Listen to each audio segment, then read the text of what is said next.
2008 Ford 450. Es la camioneta de un vecino. Tenía problemas en la transmisión. Tenía un boletín de servicio que tenía que hacer un update al software. Se lo hice y después de hacerlo la camioneta ya no arrancó. Tenía problemas en el tablero.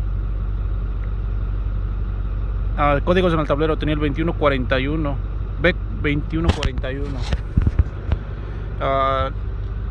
Pedí soporte con el profesor Iván Aguilera del Instituto IAM y me apoyó sin problemas. Pudimos quitar ese código que tenía. Me dijo qué pasos hacer, pero como se hizo una reprogramación, me aparecen estos códigos. El cliente me había dicho que le hicieron el delay de los sensores del DEF y siguen apareciendo. Este código lo leí en el Identifix y dice que si la camioneta tiene estos códigos no va a arrancar porque la computadora piensa que los sensores están demasiado calientes y el motor está demasiado caliente y interrumpe el arranque. Después de que hicimos la reprogramación del tablero y todo, reseteo de parámetros, yo la pude arrancar.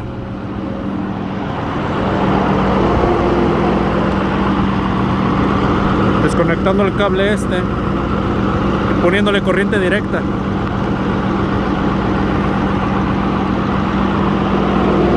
Y así fue como la arranqué. Ahora tengo que hacer otros pasos para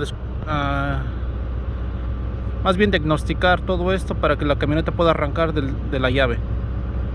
Pero gracias, profe Iván Aguilera del Instituto IAM, por su apoyo y el soporte.